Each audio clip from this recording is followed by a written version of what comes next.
Hello, everyone, and welcome to another but a special episode of the After Ever After podcast. Special? It's Christmas, James. Ah! Ho, ho, ho! I'm Andy, and that ho, ho, ho was from James. Hello. How are you, Andy? How are you doing today? I'm good. We are recording this pretty much as it's coming out, so we're very close to Christmas. We had a few things. It was definitely just me that caused this issue. But I let's not beat around the bush. It was me. I had work, and then I had some very unfortunate news about my MOT, which put me in an absolutely foul mood. And I was like, Andy, I'm not recording the podcast tonight because I will be miserable. But I'm feeling better, so that's good. Yeah.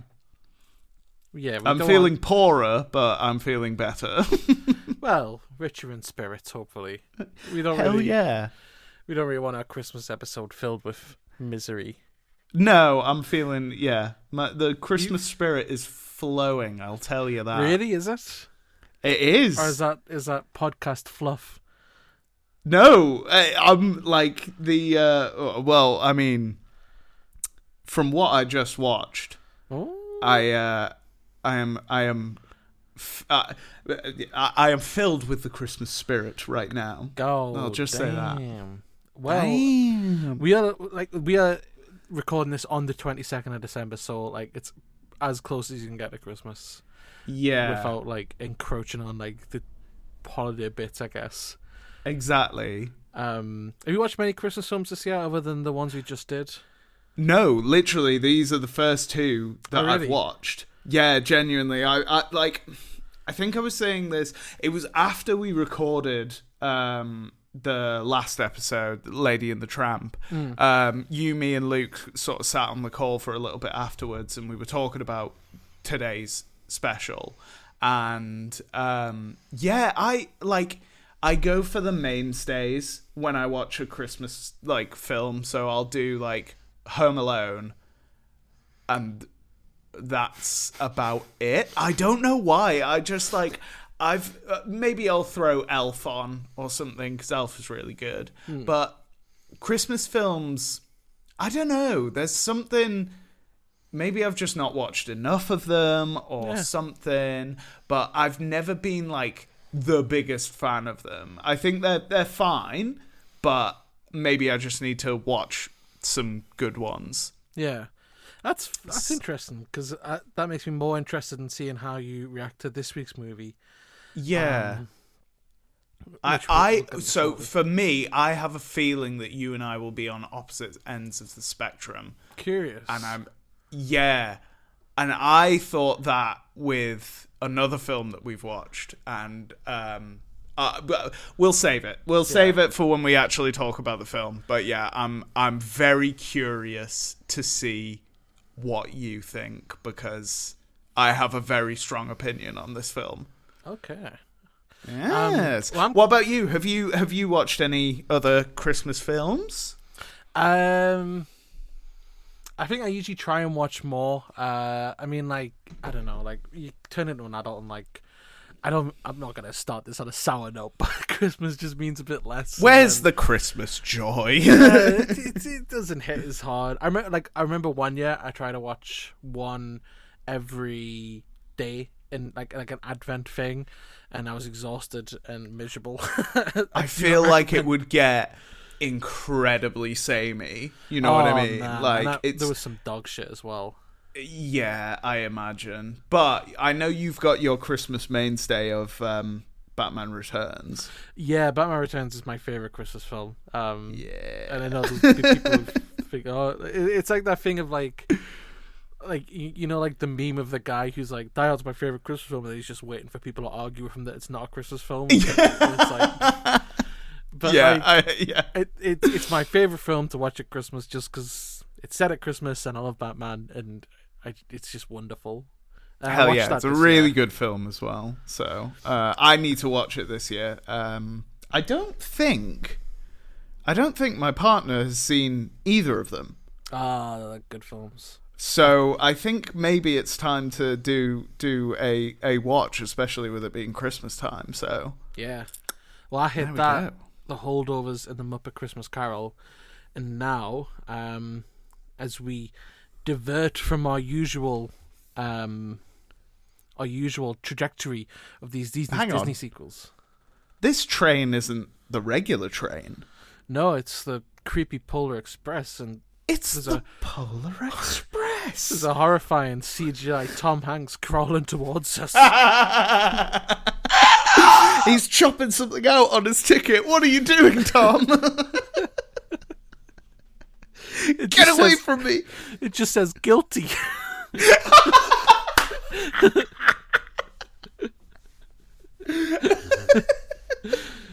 That is a Christmas film I do not enjoy. That is awful. I'm in two minds, you know. I don't hate it. I hate the CGI. I think it looks horrific, but I don't. As a film, I don't mind it. I think it's okay. Ah, man, I'm not a. I remember, like, as a little kid, they released the teaser trailer, which is literally the scene of, like, the kid waking up and there's a rumbling out the street and he goes outside and there's a huge, like, steam locomotive outside. And Yeah. there's the Tom Hanks, like, well, you getting aboard? And I was like, fucking cinema. I was, like, so in. And, like, I watched it and it's just so, like, it's just kids riding a train being annoying little pricks.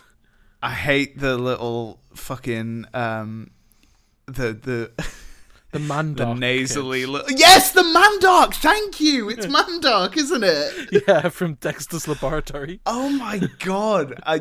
I've been talking about Dexter's Lab more and more recently, and no one knows what it is, so that makes me I feel validated. Thank you. I'm glad that Mandark came out of your mouth just then.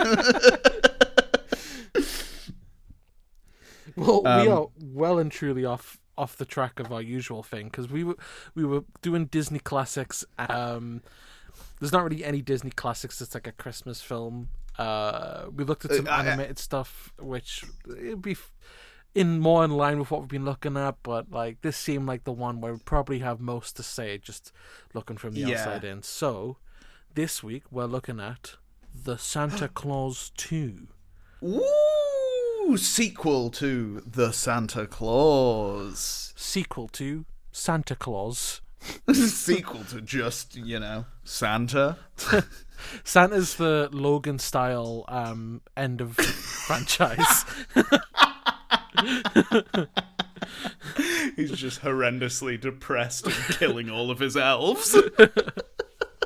Well, before we talk about Santa Claus 2, The Santa Claus 2, thank you. oh, sorry, the Santa Claus 2. We usually like to talk Jesus. about the first film first. I didn't actually rewatch this week. I didn't have time.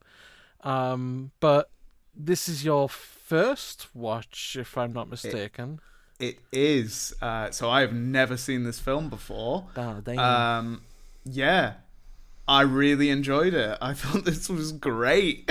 God It's damn. really fun. And I am I think this is going to be like a mainstay for me now to watch Holy this shit. again and again. I thought this was really, really fun. Damn, I didn't expect that. Did you not? No, I think like I liked it as a kid, and I think I always thought of it as one of those films where you had to have liked it as a kid for it to have hit.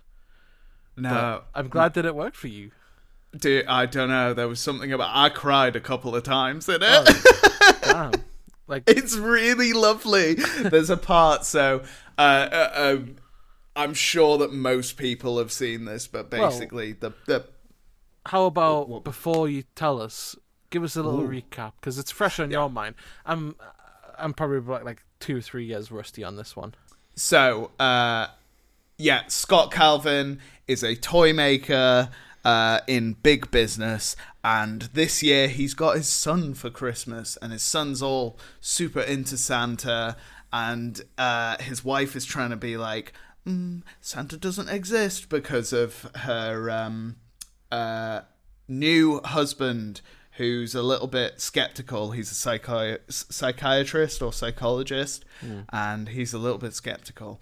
Anyway, cut to the night of Christmas, and Santa is up on the roof, and he falls off after Tim Allen shouts at him and fucking dies.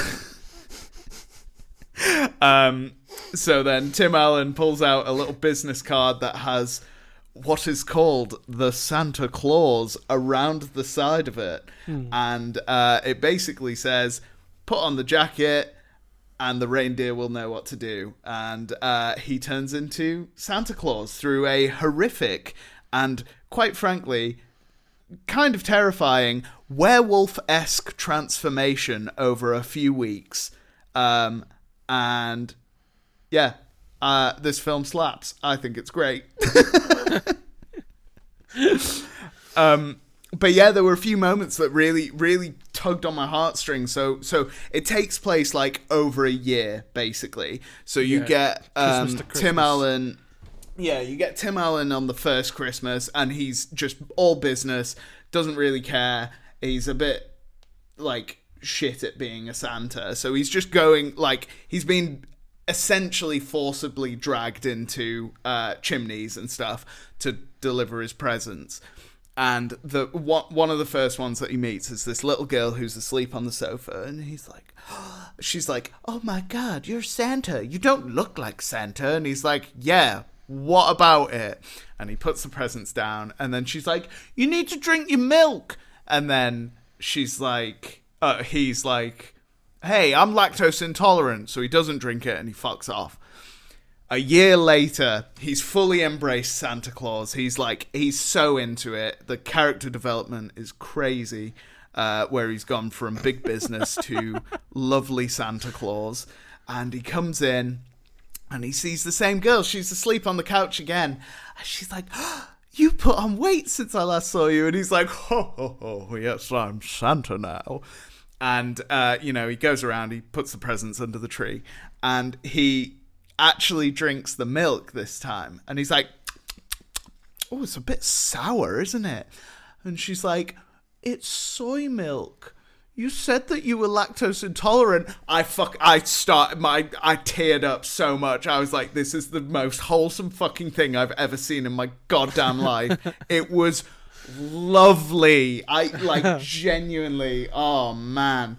There were a couple of other highlights that I had. I didn't write too much because I knew that, like, obviously we're talking about the sequel, but I wrote a couple of other things. I really like the Sad Dad Club that all burnt their turkeys, that have all gone to Denny's with their kids. Yeah, I enjoy that, yeah. So funny.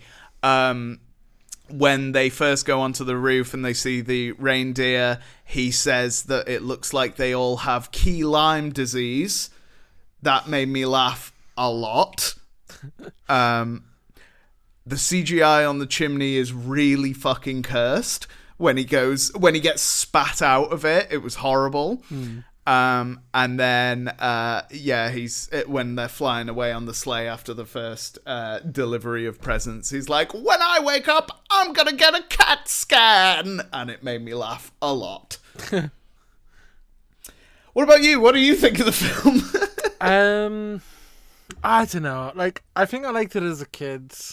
Like, I think the best bits is, like, weirdly enough, the stuff that's not at Christmas. Like, the year between for me is like the best bits where he's like slowly transforming into Santa, and he's trying to go to the doctor, and the doctor's like, "You're gaining weight at an exponential rate. You are going to die in like 2 years at this rate." It's so funny. He can't like shave his beard. He's doing like the Homer Simpson thing where he shaves it and it's like back. I like that stuff. I think some of it's like really cliche. Like, I can't even name how many Christmas films are like, "Oh, he's a ruddy-duddy business dad and all he cares about is business, but now he's going to learn about how he wants to be there for his son." Like, again? Yeah, I get that. It is very, like, I totally understand. Maybe it's because I haven't seen a Christmas film for a while, and it's been man. Like...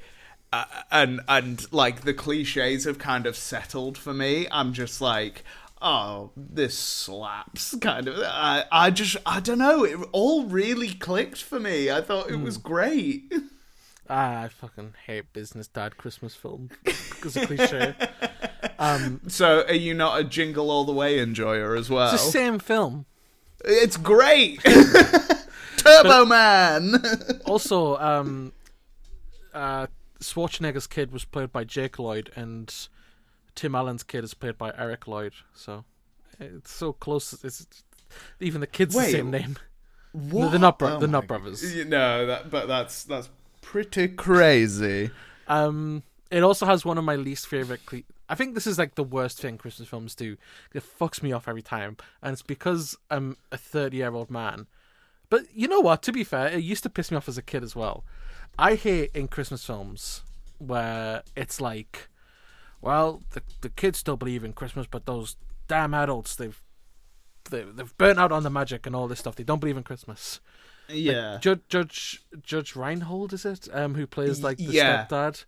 Which is crazy. It's a crazy name, by the way. Oh yeah, he sounds Judge like Reinhold. He sounds like a Judge Judy side character or something. I was gonna say he sounds like a Batman villain, like Hugo Yeah. Strange. It's such a class name for such a boring man. Like, no offense to the actor, but like, dude, he sucks. I think he's like fine in what he's doing, but like what he's doing is always like the straight man kind of like like snooty straight man. Maybe he's sucking us into his Christmas rhetoric or whatever he says at the end of the film. It's like, grow up, dude. The guy is Santa. Just let him be Santa. But I hate in these movies where it's like, they just don't believe in Christmas, blah blah blah blah blah. Who the fuck do you think is bringing these presents to your kids? This is a universe where Santa exists. So someone is bringing presents to your kids. Who do you think's doing this?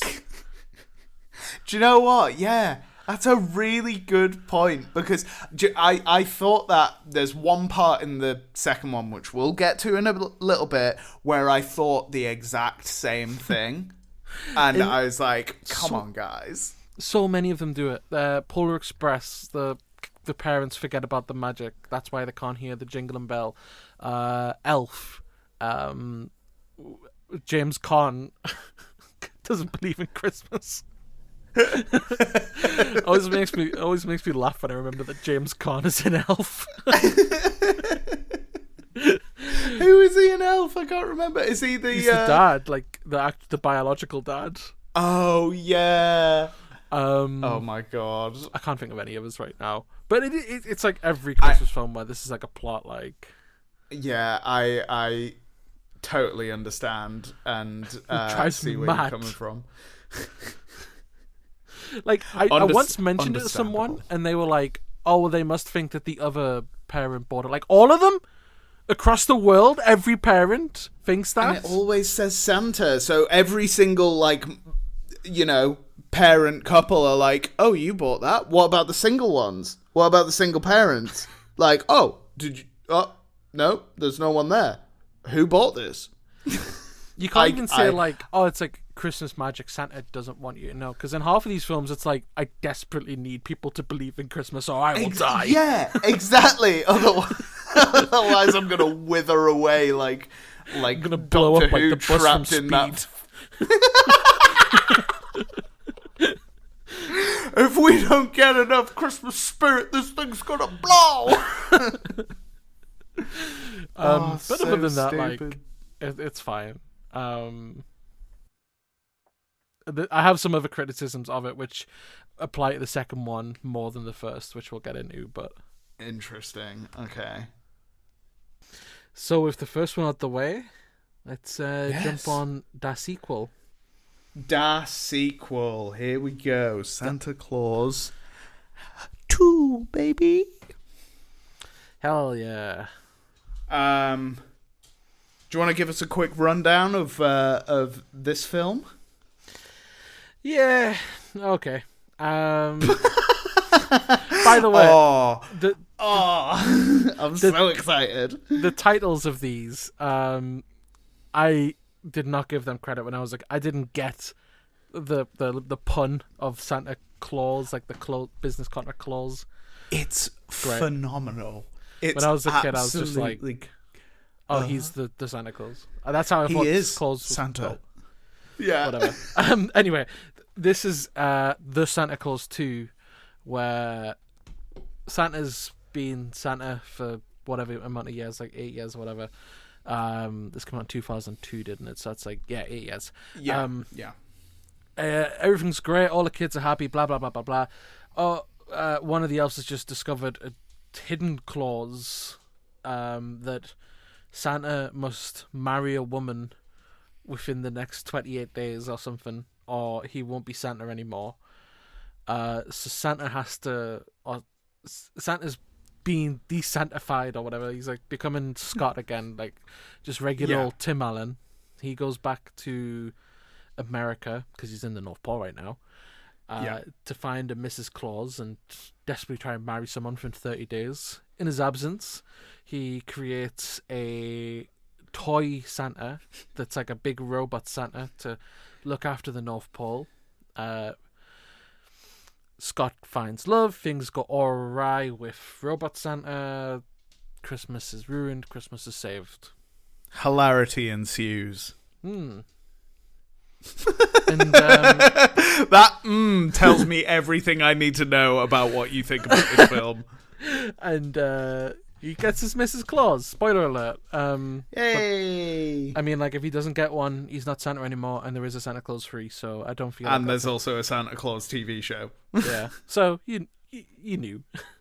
Yeah, of course. Of course it was going to happen. Who made this, James? Let me just double check I've got the right guy. So yes, it's Michael Lembeck. He directed this. He has most of the stuff that he's done has been Santa Claus related. Like so he did Santa Claus, or like just Santa in general. This Santa Claus. So he did the Santa Claus 2. That was his first feature film. God damn. Then Santa Claus 3 he did in 2006. He also, and I will bring this up a little bit later, he also directed Tooth Fairy with Dwayne "The Rock" Johnson. God damn. Is that a Disney film? Good show. I don't think so. No, it's Fox. Disney now. Disney now. But I love monopolies. Me too, baby. But yeah, so he's been acting since 1968. So he's mostly an actor, but he's been directing a lot of TV, and then obviously the Santa Claus and bits and bobs like that as well. And even in 2017, he directed some stuff and has also acted in a couple of things. So yeah, it's pretty crazy, but you can tell from the Santa Claus 2 that he's an actor's director. Like, hell yeah. Andy, you asked me to get the box office. I totally forgot. That's okay. I've got it. I'm on it. Made $172.9 million. Ooh. On a budget of $65 million. So Ooh. Made some bank. If you compare that to the first one made more money. That was 190. This one ended up at 172. Don't forget there's 8 years difference between them, so the dollar's actually less valuable now as well. And then the third one, that one made 110 million. So it's been a downward trajectory. But the Santa Claus 1 had a budget of 22 million. The Santa Claus 2 had a budget of 65 million. So they tripled the budget for this. Fuck. I mean, to be fair, you can tell. I wrote this down. The production value is pretty fucking insane in this. You don't agree, and I'm curious why. I don't know. I thought it looked a bit cheap. No, really? Yeah. Wow. Like, okay. plasticky. Fair enough. I think there's some parts that definitely,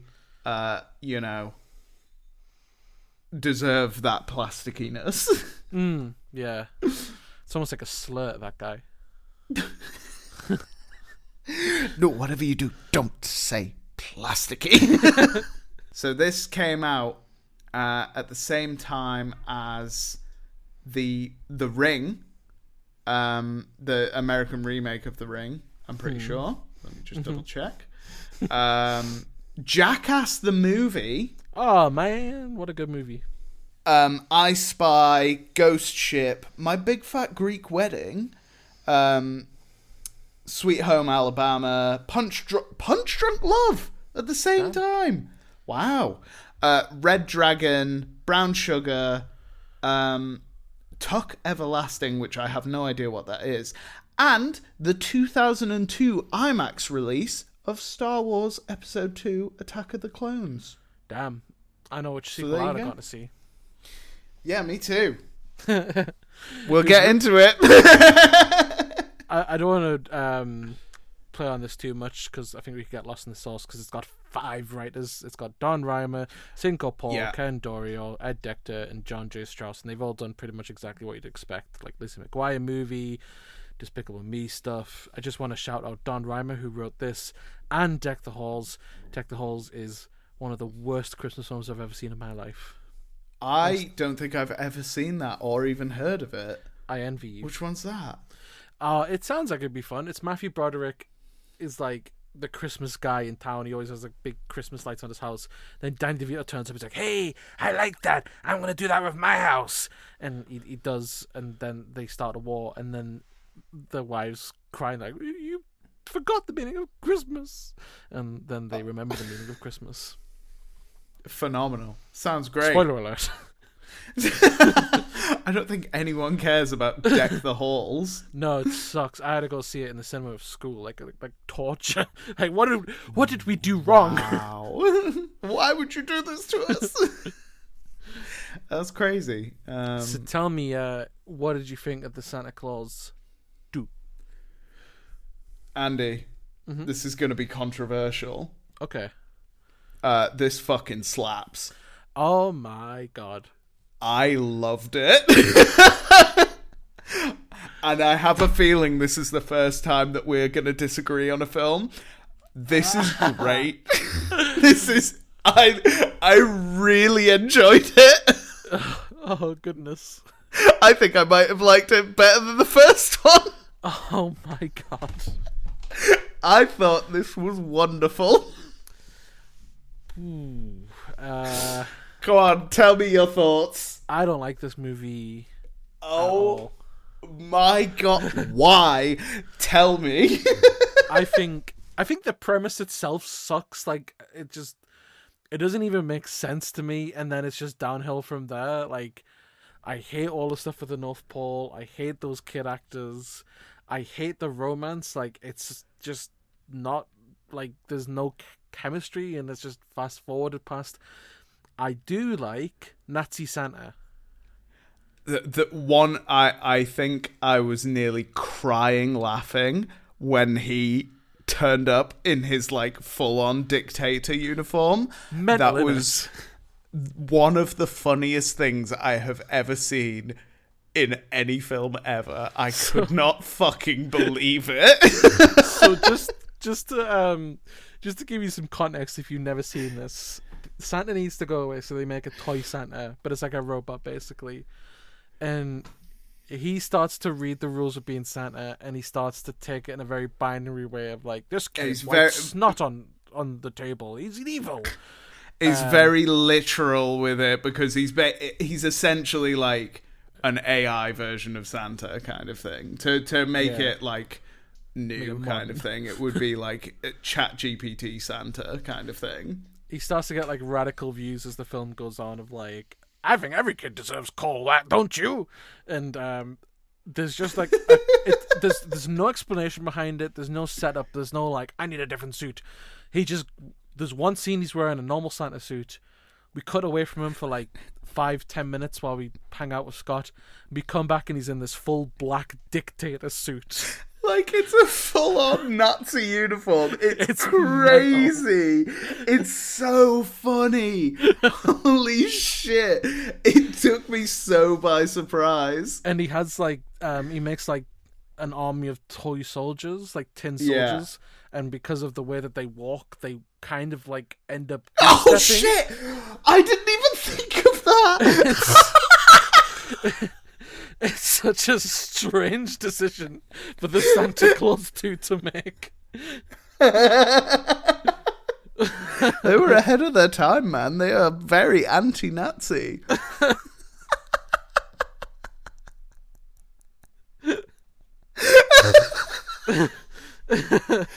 Oh, God. Santa is Antifa. It's so... bizarre.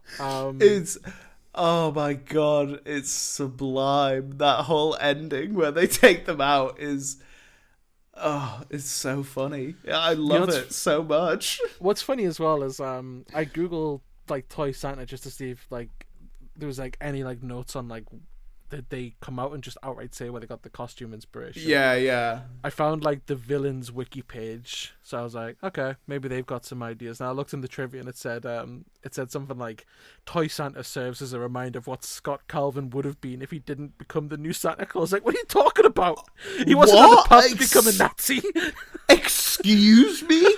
Bro just wanted to make some bank with his toy ideas. He's not going to become a fucking Nazi. What are you talking about? Oh god, yeah. I have to really wholeheartedly disagree. I think this is fucking great. I like Toy Santa. He's scary. I think creepy and fun. I love him kind of learning about the world and the little goblin kid from Cat in the Hat kind of teaching him. Spencer Breslin of the famous for the award, the Spencer Breslin Award for Worst Child Actor. He's back, baby. He's so back, baby. Worse than ever before.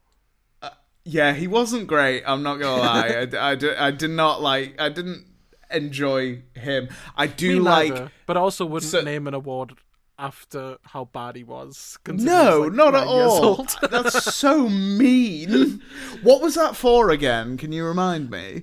Oh god, I can't remember what film it was. It might have been this. I'll look it up while you tell me what you're telling me. Yeah, there's one part that I actually really enjoyed with him, which is where, so spoilers for later in the film, if anyone cares, but he ends up coming to Scott's house as Scott has ran out of magic and cannot get back to the North Pole, because he spent all his magic trying to get the Principal Pussy. Excuse me? The Principussy. Oh, you did actually say that. Okay. Yes.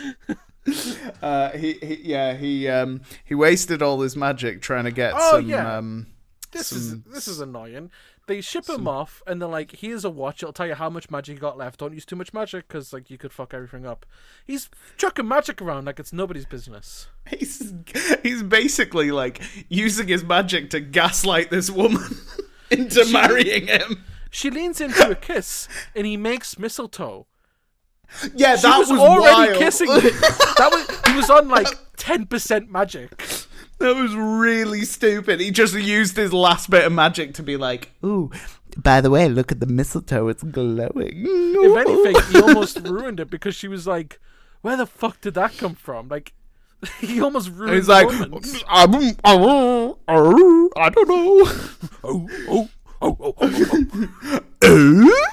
Full Tim the Tailor Man or whatever he's called. Oh fucking hell. There's a lot of this film that I really enjoyed. I've got my list of notes here, and I'll read you some stuff that I enjoyed. The noise you made getting them out sounded like you had like a Bible worth of notes of things you enjoyed with this movie. Please, listeners, imagine that, because yeah, he's not wrong. Just before you start that, Spencer Breslin Yes. got the award for Cat in the Hat. Oh, no way. And that's Poor what he kid. was named after. Poor fucking kid. He won it in 2003, and then he came back and reclaimed it in 2006 for the Santa Claus 3, the Shaggy Dog, and Zoom. Oh. Zoom? Yeah, it's a superhero movie, but not about the Flash. Oh, that's sad. Right, let me tell you some things that I really enjoyed about this film. Okay. So CGI is a lot better than the first one. I think it looks. Come on, it looks miles better. When the reindeer fly, it's not like a little PNG of the reindeer going. Well, to be fair, I didn't watch the first one with this, so. Of course. Fresh off that, I'm just watching this, and it looked a bit bad to me. But I guess if you watch it back to back, there's probably improvement. It's not great, but it's like a significant amount better. I thought the production value was great. I really like the North Pole being a submarine, basically, at the start of the film. It was really silly and very stupid. I thought it was great. Def Elf or Elfcom 1 or whatever it was. I hate the elf so silly. There was a part where Santa gets told that his kid, Charlie, is on the naughty list. And he goes, Charlie Sheen? I thought he'd pulled his act together. That made me laugh a lot. Okay, that was funny, but also, like, why would you think he's talking about Charlie Sheen over your own son called Charlie? He's totally forgotten about his own son. He's just like, oh, which makes it even funnier. Like 10 minutes later, when like the mom keeps repeating, like he's like, I blame myself, and it's like, no, you're such a good dad. It's like, no, you're the best dad in the world. He did just forget his son was called Charlie.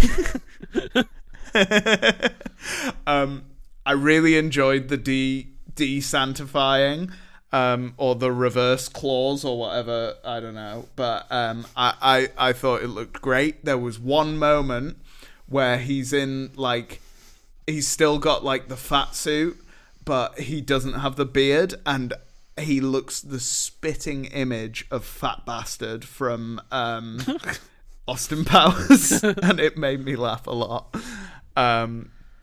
The council of magical creatures or whatever they're called, fantastic. I like the idea more than I like the execution. I thought it was great. I wish they all had a little bit more time in this film, I'm not gonna lie, but we got the best one, so I don't care. Who's the best one? Tooth Fairy. Oh, sorry, I meant the Molinator. Oh, I love this. This is the best. It was nice to see. Remember Aisha? Is it Aisha? Aisha Tyler. Yeah. That was nice to see her. Like, she was everywhere 10 years ago. I know, it's great. She was all over. What was she? She was like hosting the Game Awards and shit. Like, it was Ubisoft. That was it. Yeah. She was, but yeah, and of Friends fame as well, for a few episodes. And Worf is there. The Klingon Worf is the Sandman. What? Is that Worf? Yeah. Oh my god. That's so strange. That's crazy. It's like, it's such a scene that's like begging for like big name casting, and like there's some like relatively, it's that guy, like kind of people, but like, yeah, it's no one massive. It's crazy, but Art LaFleur as the Tooth Fairy, I fucking loved him. I thought he was really good. Fair enough. And how he wanted to be called Black Man. So silly. I loved it. I thought it was really funny. The Santa clone is phenomenal. I think he's wonderful. He also reminded me, it was really weird, the way that Tim Allen plays him. It reminded me of Nick Cage quite a lot. Like, he's having a lot of fun. He's having the fucking best time. When he's drinking the cocoa, holy shit, I was dying. It was so funny. Oh, man. What does he do again? He just, like, shots it. He shots it, and then he's like, ah! He's like, get me more cocoa! He's really fun. To be fair, Tim Allen's great. It's just Santa and the Nazi Santa. Totally agree. I think as Scott, he works really well as well. I think the de-Santifying of him in this is a nice way to get him back to like regular Tim Allen, and then he could do regular things, kind of thing. Yeah. And then but yeah, it's your conflict when he says to the lady he's trying to cut that he's Santa, and she's like, "No, you're not," which obviously wouldn't happen if he looked like he did at the beginning of the movie. That's very true. Yeah. Because like there's one point as well where he's like, "I'm gonna get bigger," and she's like, "Yeah, so am I. It's fine. Don't worry about it." And he's like, "I've got a fucking nut, bitch." But he's like, "I've got a big beard and white hair and all of this," and she's like, "Well, everyone ages at different times," or whatever she says, and it's just like, come on, just listen. You know, as you said before, all these parents are getting presents from fucking nowhere.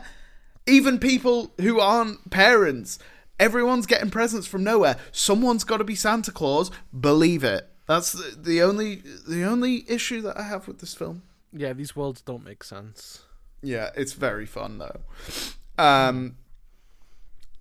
But there was one more part that when the kid walks up to him in the park randomly out of nowhere, and he's like, "Oh, Pamela."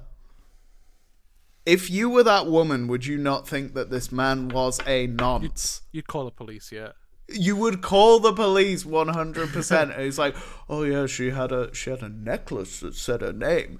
How do you know her? Is she a neighbor?" "No." Call the fucking cops. What are you doing? It's a very sweet scene, but it's adorable. This is the thing. This film has a lot of like very wholesome, lovely, and it's the same with the first one. I think the first one has more like really wholesome scenes. But yeah, I don't know, man. There's just a lot that I really enjoyed with this film. Yeah, fair enough.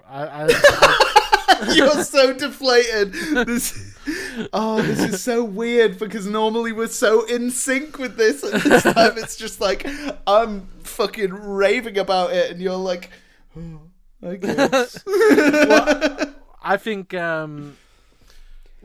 I'll tackle like one of the main issues of the film just in general. I think the romance isn't done good. I think it escalates so fast. Like it's basically his son's principal.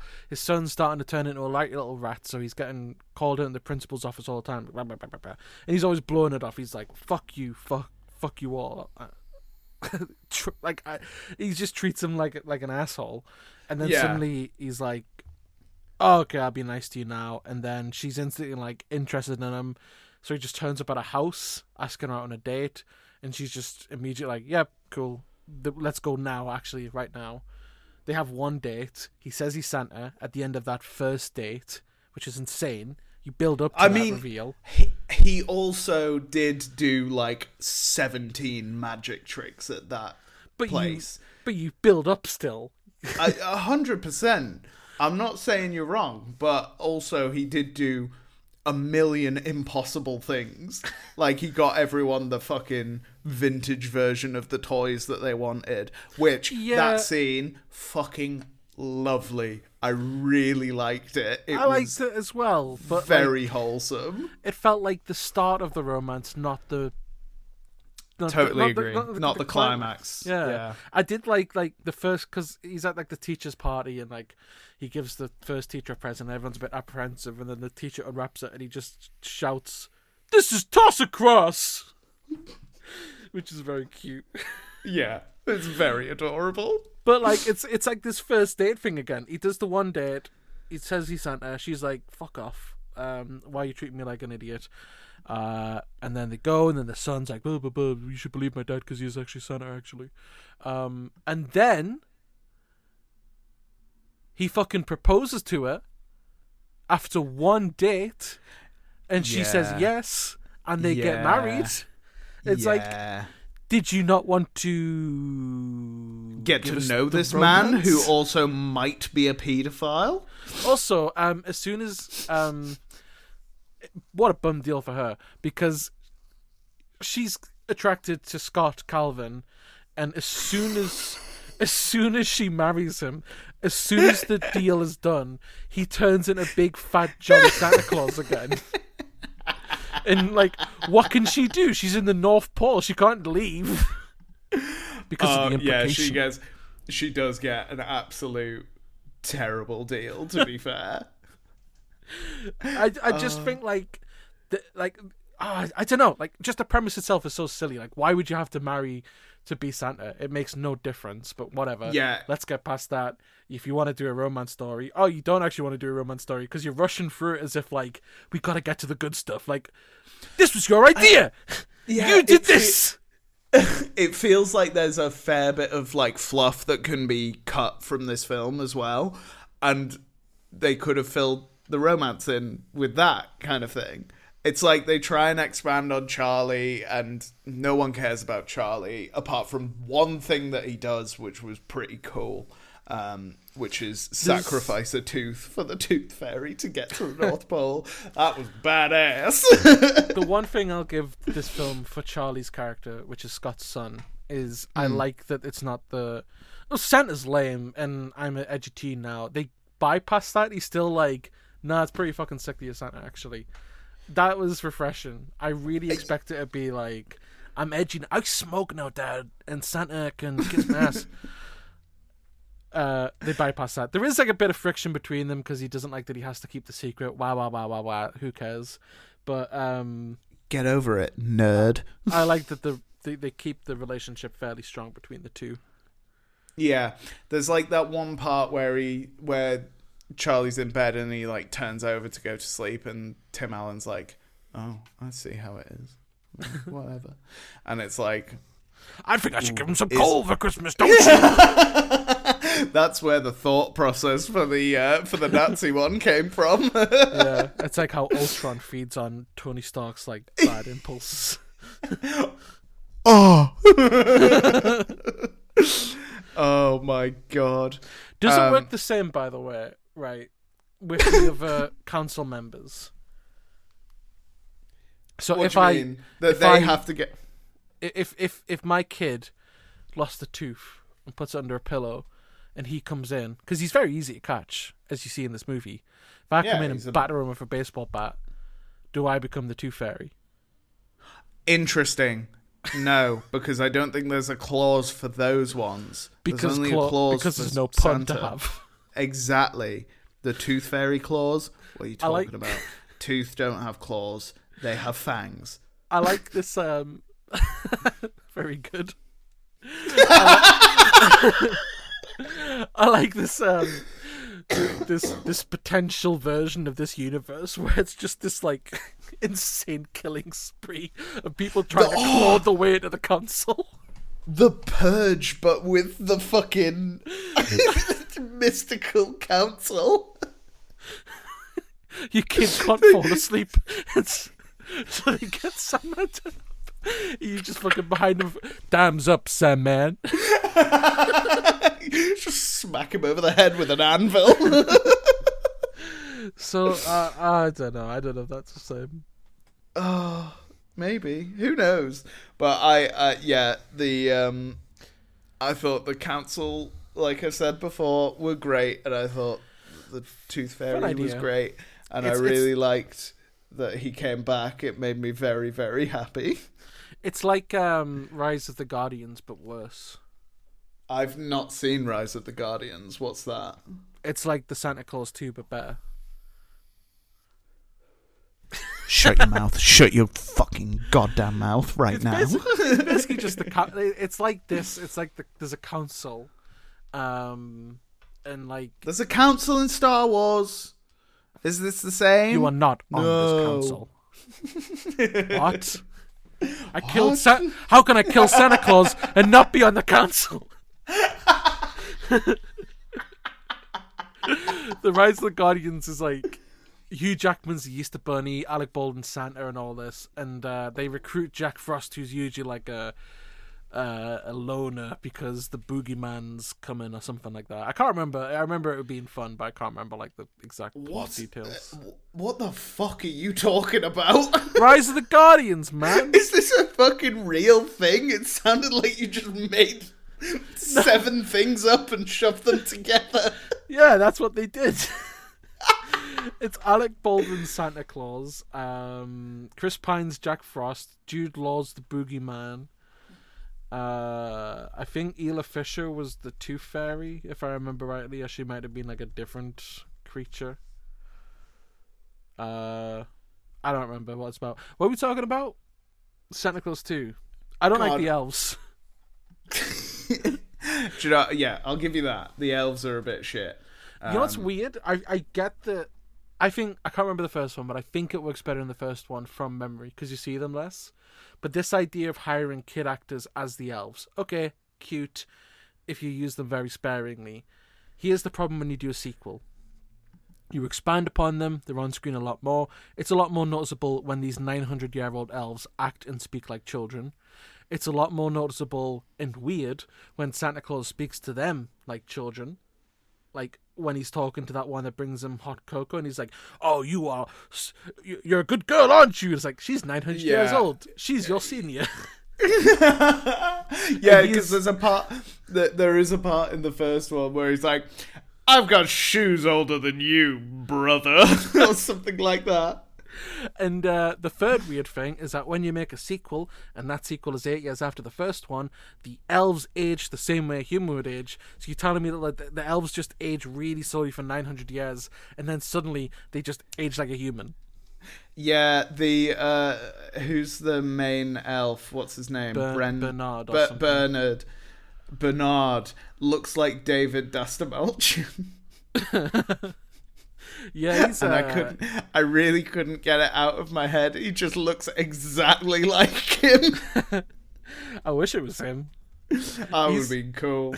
He goes from like, if I could be wrong, but it feels like 8 to 17 between these films. No, he still looks pretty, like, he still looks a lot older in the first one. He looks like he's like a teenager kind of thing, but then he just looks like a fucking full-grown, like a young man in this one. But yeah, I liked him. I thought he was fun. I thought he was fine. I didn't like the other one, Curtis, played by Spencer Breslin. Played by worst actor in the fucking universe, Spencer Breslin. I thought the rest of them were a bit, I don't know, a bit cringy. I could have done without them, but whatever. I understand. I do like the kind of, I know they're like 900 years old or whatever, but I kind of love that at the start, Santa's like walking around and they're basically all his kids kind of thing. Like he's playing football with them, they're pranking him, like throwing the tinsel on him and stuff, and then he's like, let's settle this with a game of catch kind of thing. I think it's quite cute. I agree, but I kind of wish it was just that, like just have them be kids. But then I guess it's child labor. Yeah. Like, is there a canon where the elves, like, yes, they're 900 years old, but they still have, like, the souls of children kind of thing? Ooh, maybe that's like that. it. That sounds scary. I've lived for thousands of years and I am a child. Speaking of scary, just as a quick side note, I really like the bit the Santa and Toy Santa are scrapping on the sleigh. And so fun. Moment, Toy Santa just goes, "Stop! You're scaring me!"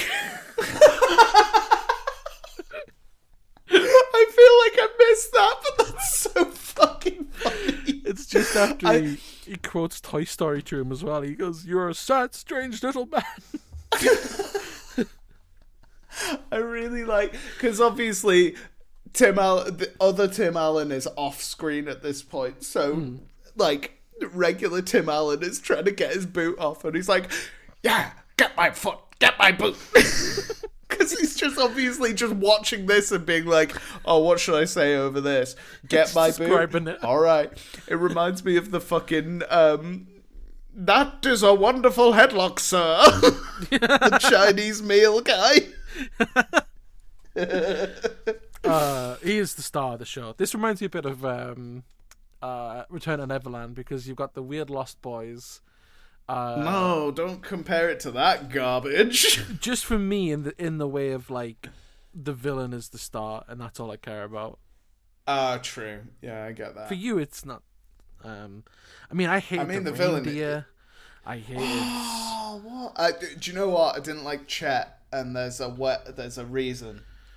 Is Chet the because there's two reindeer in this, isn't there? There's one which is Comet Cinder is blocks. the one that comes with him that eats Comet. a shitload of of candy at the end. I didn't care for Comet. And then there's Chet, who flies into walls and is rubbish, and is also acted by the Phil and Lil Rugrats actor as well. And it was the laugh that gave it away. Well, it always laughs. That's all it does. It's like a little psycho. I hated it. Yeah, I didn't like that reindeer. I hated the other ones as well, but that one in particular. I kind of love them. I love the God effects damn, man. on them. I love the effects on them. They're What's great. going on?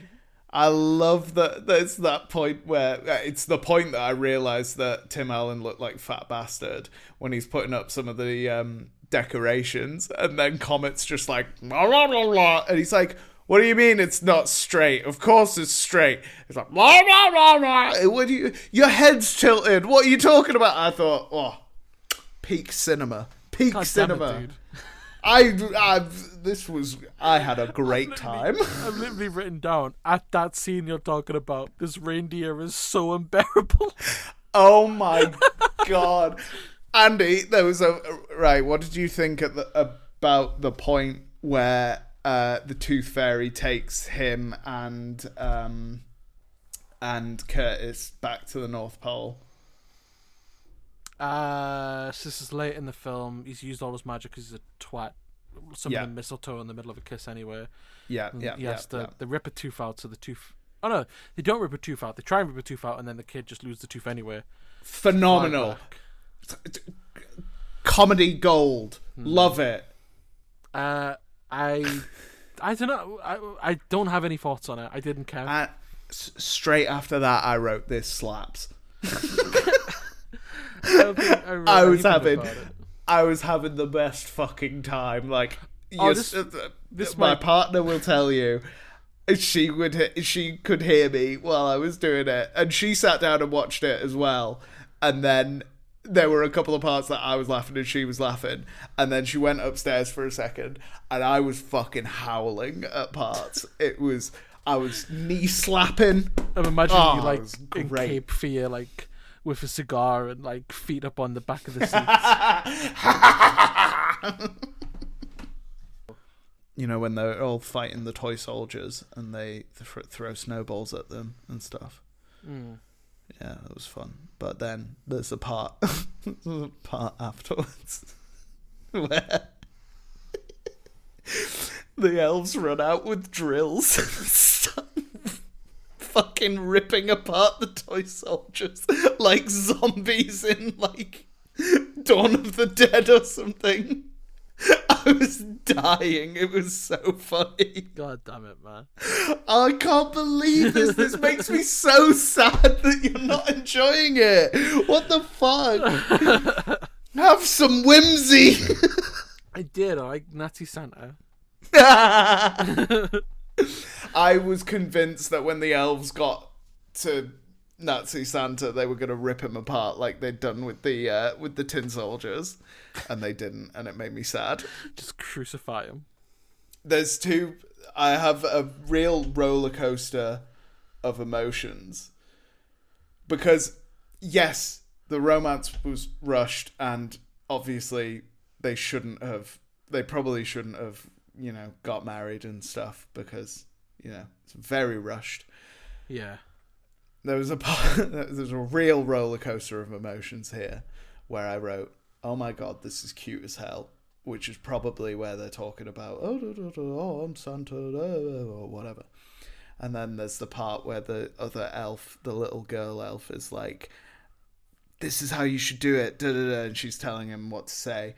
And there's a part where she's like, "Tell her that I've known you for your entire life." And it's like, huh?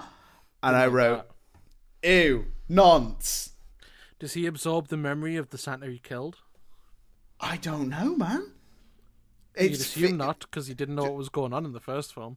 Well, exactly, so probably not. So it's weird that this little fucking freak elf girl is like, yeah, tell her you've known her since she was a baby. That'll get her.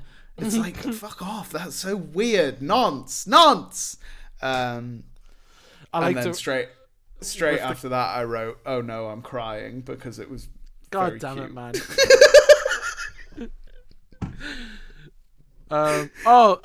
Here's a fun little one I wrote down. When Toy Santa drinks his little cocoa, and he goes, "I think Santa feels a little buzz." Oh my god! Because he played Buzz. Oh, I didn't get that while I've been watching. It was right good. after. I like that. I did like when she was offering him the cocoa as well, and the Spencer Breslin kid is like nodding behind him like to show, and he does the most like terrifying nod, like ah. And he keeps like having to tell him to like close his mouth and stuff, because every time he smiles, he's like. Oh, this makes me sad that you didn't like it. I love this. I thought this was fucking banging.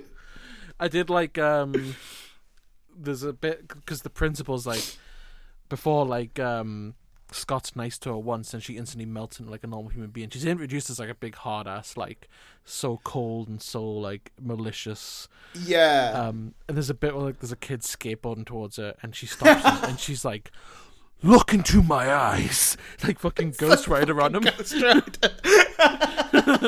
Just the penance stare, and he just burns to a crisp. And then like Scott's nice to her one time. I can't even remember what he says. Like, he just agrees with her when she's like, "I think Charlie should be punished," and he's like, "Yeah, you're probably right." And she's like, It's because I'm a kid again. Yeah, it's because he's like, "Oh, maybe he doesn't need to be suspended. Put him on community service. I do a load of community service." And then she's like, "That's a pretty good idea." And then they go to the community service. He buys her a coffee, and then the whole Pamela nonce part happens, and she somehow does not realize that Santa Claus is a nonce, and then but he's not. It goes from there. Well, he sees you like children. this movie. He sees children when they're sleeping. He knows when they're awake. That's not necessarily. I know. I'm just talking about the concept of Santa Claus. It's a little bit creepy. You sound like Judge Reinhold in this very movie. You know what's strange with Judge Reinhold's character in this as well? Like they introduced them like together, and like it's all water under the bridge. They're all mates now. And then he starts. He has the audacity to start speaking, and Scott, who is Santa Claus, is smashing his head off a locker like, "Bah, shut the fuck up!" Like he hates this guy so much. This film is amazing. The fact that this guy's like love of Christmas, he is Santa Claus, and yet this guy can get under his skin and he can just be like, "This guy fucking sucks," is like unbelievable. They were getting on so well, and then I know, and then he spoke, and he's like, "Ah."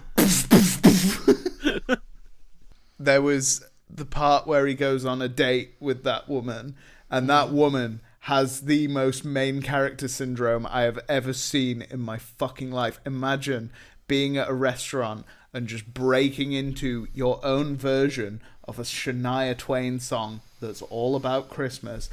How does someone have the fucking balls to do that? Like Baubles.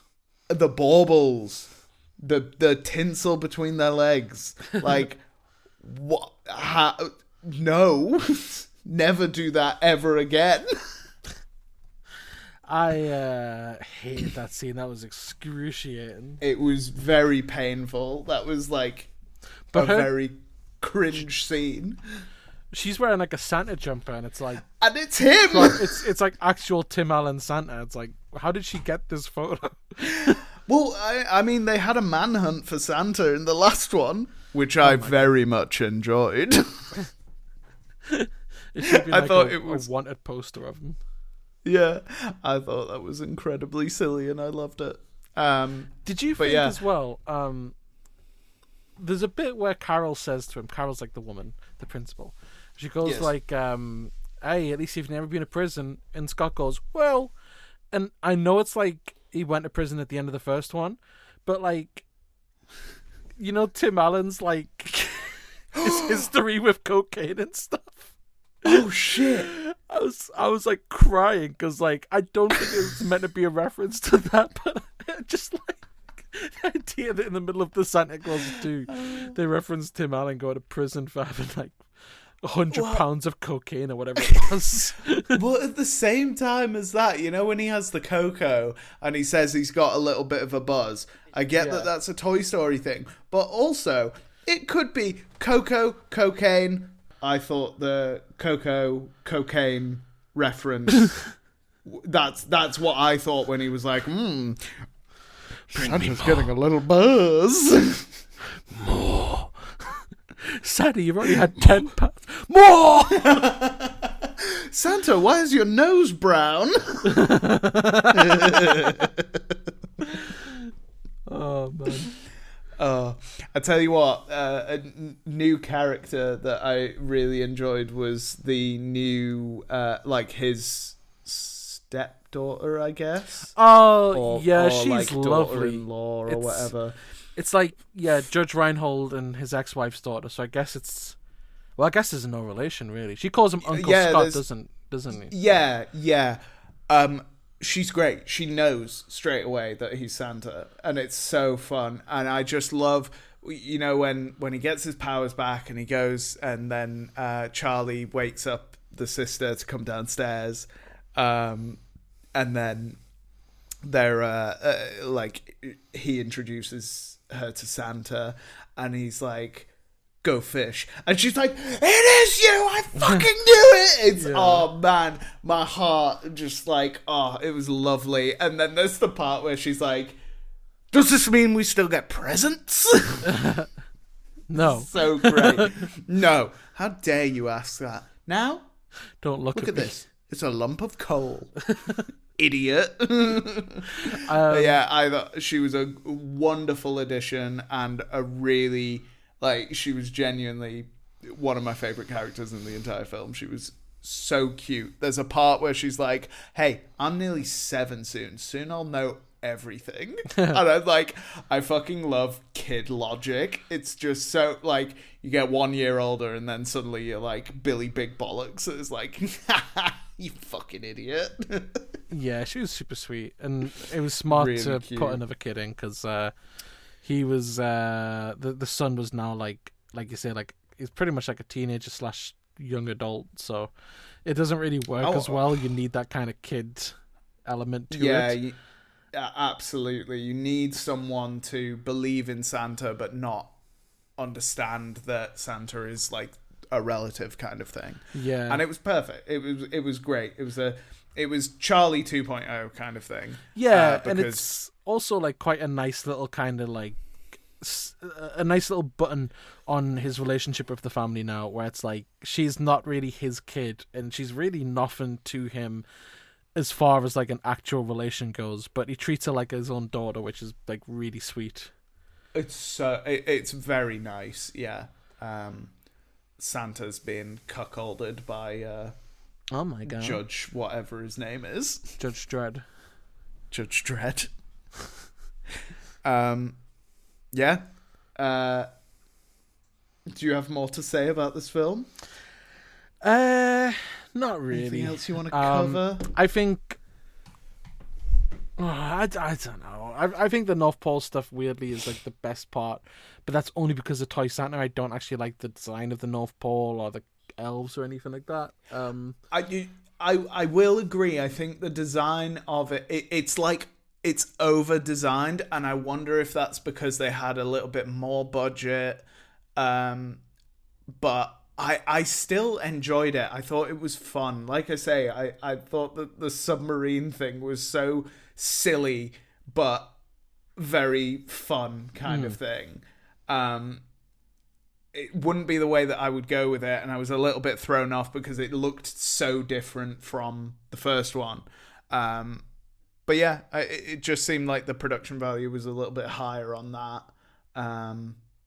So anyway, that's the Santa Claus 2. One of us liked it, one of us didn't.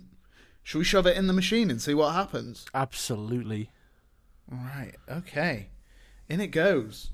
It's whirring away. It's going.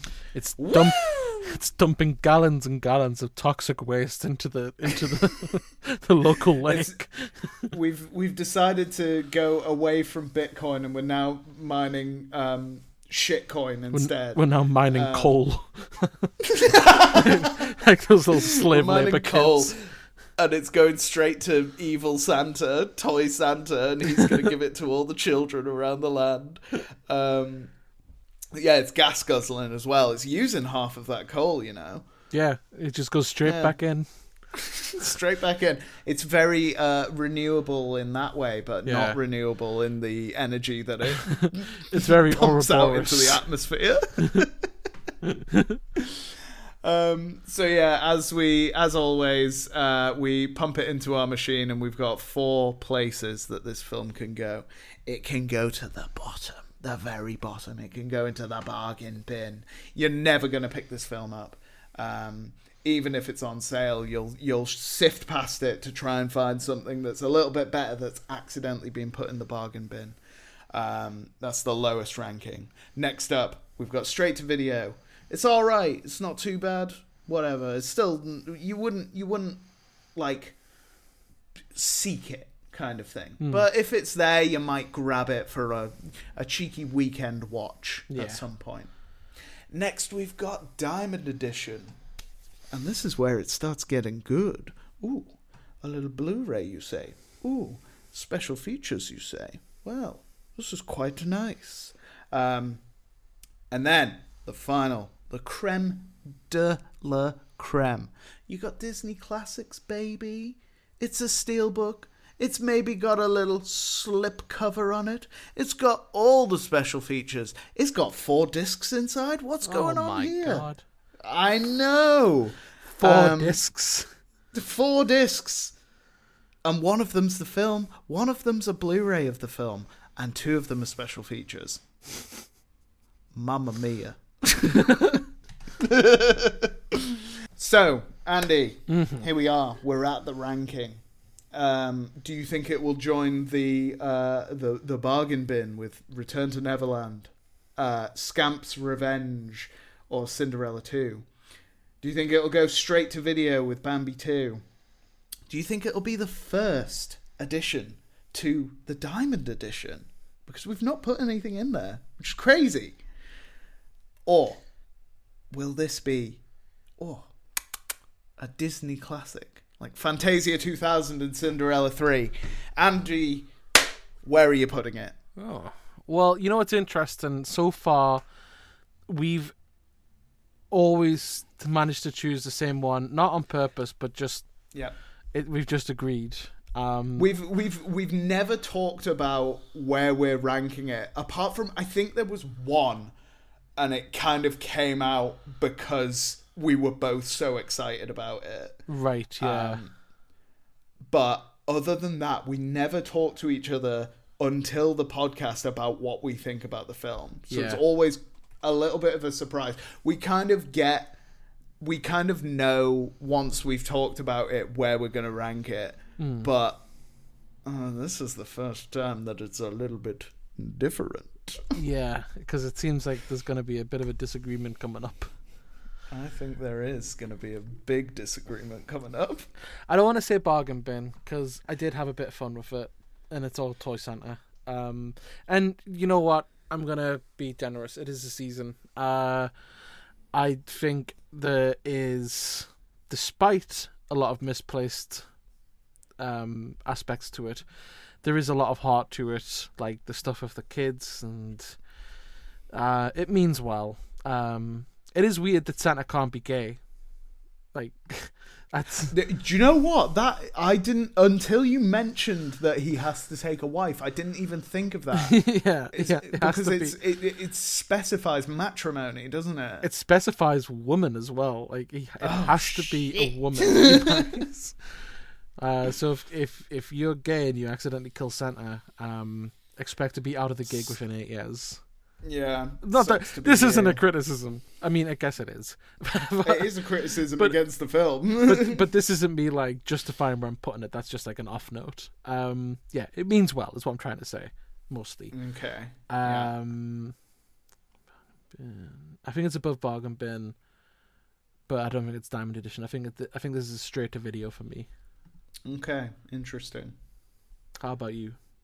I'm going to shock you here, and I'm going to say Disney Classic. Oh my god. I fucking love it. No. No. I love this film, baby. Oh my god, that's on the same level as Fantasia 2000. I loved it. I thought it was wicked.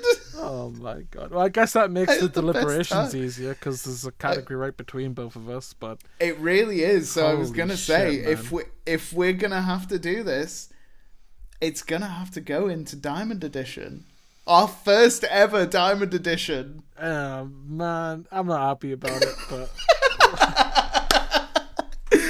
yeah, baby. oh my god. If you had put it in bargain bin, it would have gone probably straight to video instead. I can't undo it now.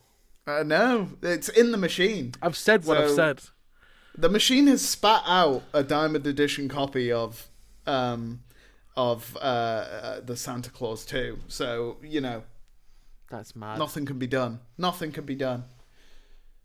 God. Andy, I can only apologise, but I'm so happy about that. Holy shit, man. Oh, I can't believe it.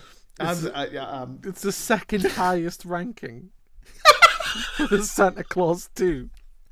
Oh, that film slaps, man. It's so good. God damn it. Oh, unreal. I'm so sick. happy. I'm so happy with myself, honestly. Oh, God. Anyway, do you want to see some Letterboxd reviews? Well, just before we jump on that, I was going to quickly highlight... Oh, yes. Very briefly, the other way this film's continued. Because there's not many. There's 3, maybe. One is very quickly the video game tie-in to the third film. It's just a Game Boy Advance game. You fucking run around, side-scroller, a Santa. Boring. Yeah. Next. Snooze fest. The film it's based on, the Santa Claus 3. Wait, what? The film that the game is based on. Sorry. Oh.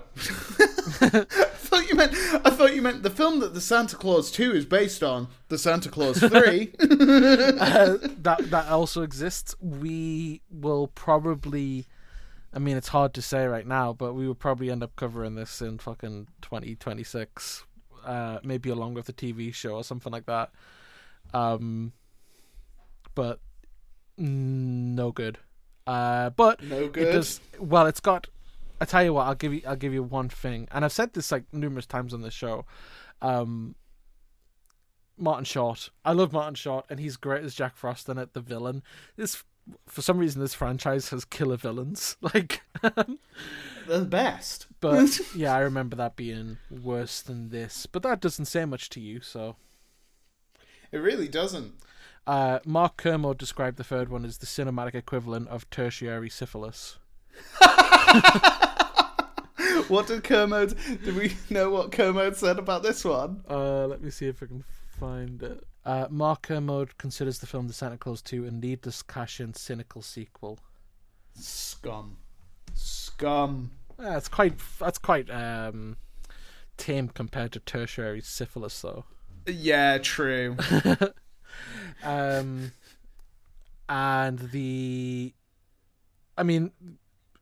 whatever.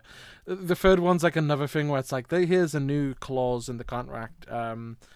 It's time travel now, bitches. And then they made a TV show for Disney Plus, which is still fucking mad to me that this is a TV show.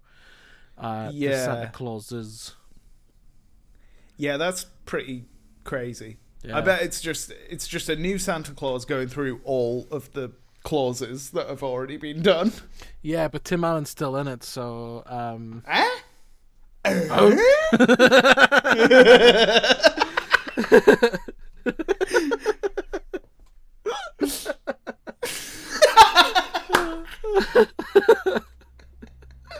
glad you did it at the same time as me. Oh man! What a fucking good noise.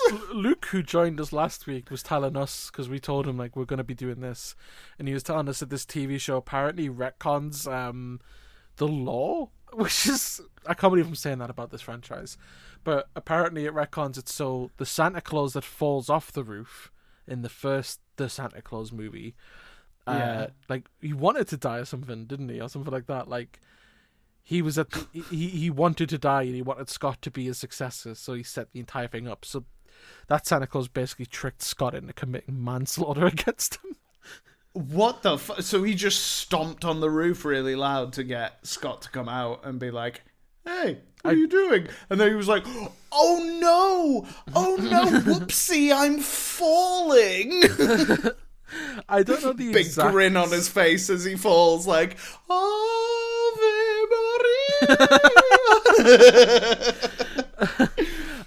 I don't know the exact ruling. I know he's played by. Have you seen Parks and Rec? He's played by like Jim from that.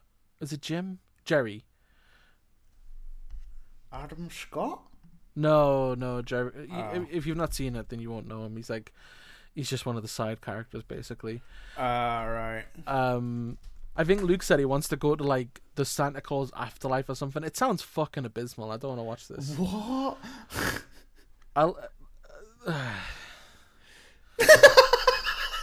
Your enthusiasm for this section just died on. There's nothing to talk about. Martin Short's really fun as Jack Frost in the third one. You go on YouTube and you search Martin Short, Jack Frost. You've seen everything the rest of this franchise has to offer, in my opinion, but you might like some of it. I haven't actually watched the TV show as well, but hearing that Santa wants to go to heaven so he convinces Tim Allen to kill him that's enough to turn me off. Have you seen this film before? Have you seen the Santa Claus 2 before? Yeah, man. I watched this as a kid a lot. I had it on DVD. I didn't really like it that much. Like, it was like, I loved the first one, and then it's like, and now we watch the second one because that's how life works. And it's like, I like Toy Santa. I don't remember like much about the romance stuff. I can't imagine I was really into that as a kid, but yeah, I used to watch this a lot. Fine. That was our very special episode of it was a very special segment. Instead of Before Ever Before, we did After Ever After. Yeah. Hell yeah. There's nothing before this. There was nothing before this. Santa Claus didn't exist until this. Until Tim Allen.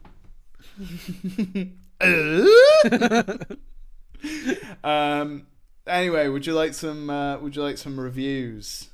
Yes. This has a weighted average of 2.8 on Letterboxd. That's very high. It's very high and deserved. 31,725 3-star ratings. That's the most, so that's 27% of it. It's got 6,401 5-star ratings, which is 5%, and 1,323 half-star ratings, which is only 1%. So people like this. 114 people consider this their favourite film, or one of their 4 favourite films. Sociopaths.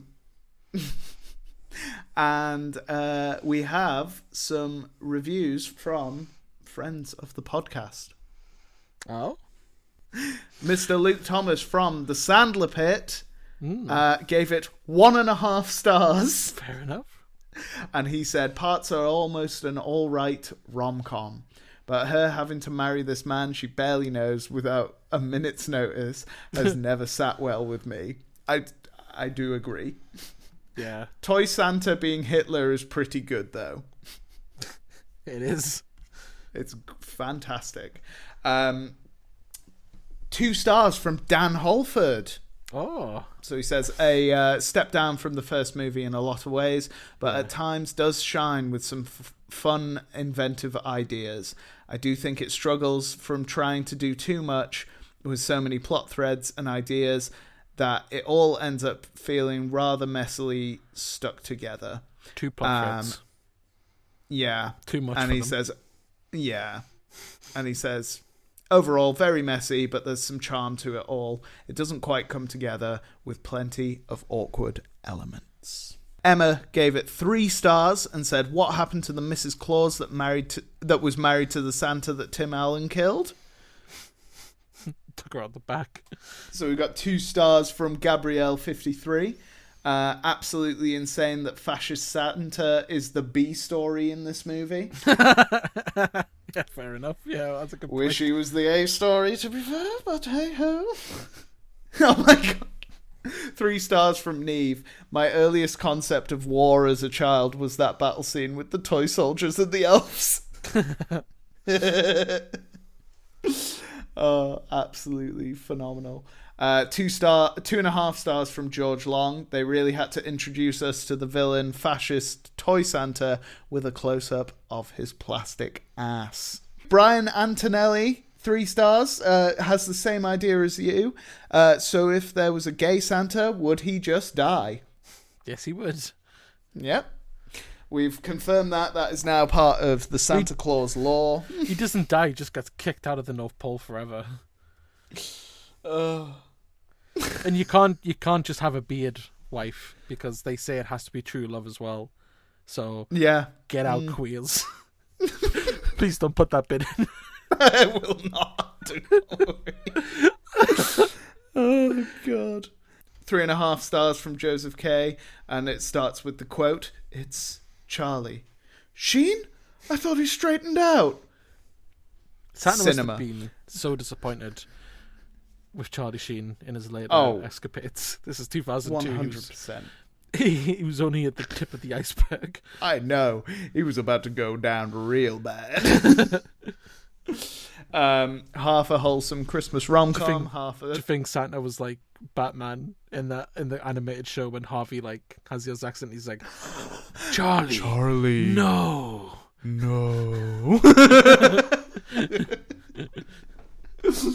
Phenomenal. So yeah, he continues. Half a wholesome Christmas rom-com, half toy Nazi nightmare fuel. Early 2000s Disney hits different. The older I get, the more grating and annoying Charlie gets. That's not very nice. I think he's alright. It's a bit mean.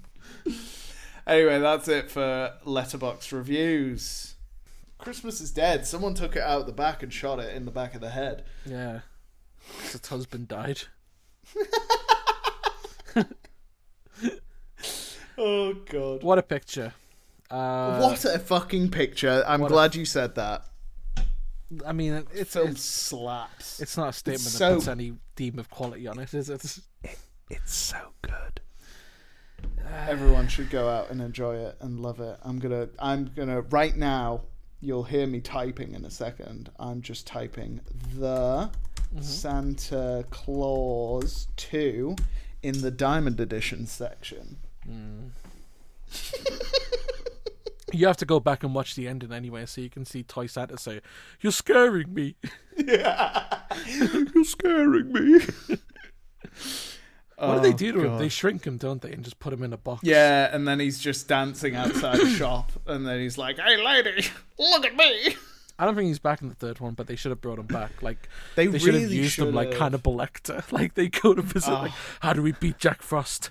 Hello, Santa. I got the perfect idea. They just bring out like a shoebox and he's just sat in there like, meh. They bring out Luke's chest. Luke's chest from last episode. But he's still like chained up with like the face mask and that. Like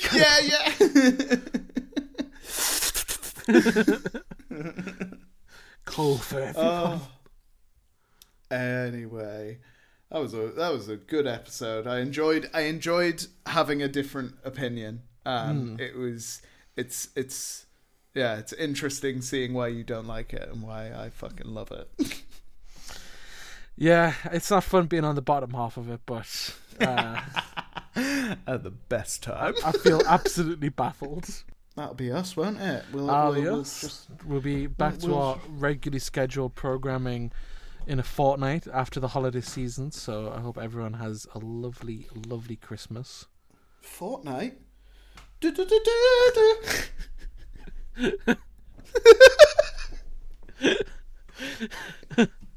What is that? Oh, next one is 101 Dalmatians 2 Patch's London Adventure. Yay! So we're back into Disney Movie 2 Dog's Adventure. Yeah, we're back into the animation sphere. It's got to be better than Lady and the Tramp 2. It better be. Yeah, it's got to be better than the Santa Claus it's got... 2. Shut up. No.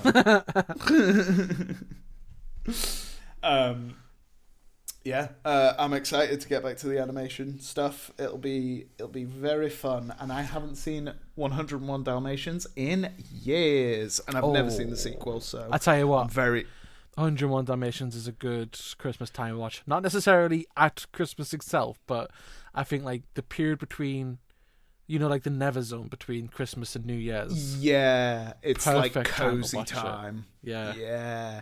I might see if, because we're going to Mum and Dad's, they've got a fireplace. I'll see if they can crack on the fireplace and then shove on 101 Dalmatians and see if we can watch it then. That would be perfect. I love that film. Can't wait. Anyway, let's do some thank yous, shall we? Oh, yes. 'Tis the season. Yes, 'tis the season. A Merry Christmas to Joe Tyrone for our music. We love it so much. Ho, ho, ho. Have a wonderful Christmas. Ease it on the ho-ho-hos, will you? It's endlessly quotable, baby!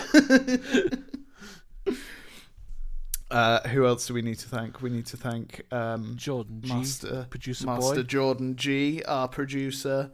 Thank you. Merry Christmas. Hope you have a wonderful, wonderful time and a lovely New Year. Same to you, Joe Tyrone. I forgot to say Happy New Year.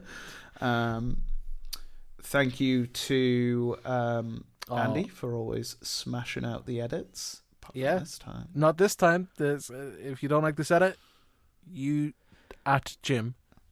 Yeah, I'm having me, my bro. Christmas present is not edited this episode. And my Christmas present is editing this episode. And thank you, Jim, for your animations. I'm looking forward to seeing some more soon. It's been a while. I've been a bit busy, so I've not been able to do some. But I've got a couple. I've got a couple cooking. Let me cook, and I'll bring you some fire soon. Nice. And thank you to anyone who's like stuck with us for whatever fucking episodes we've done. Like, honestly, this has got to be our 7th one, maybe.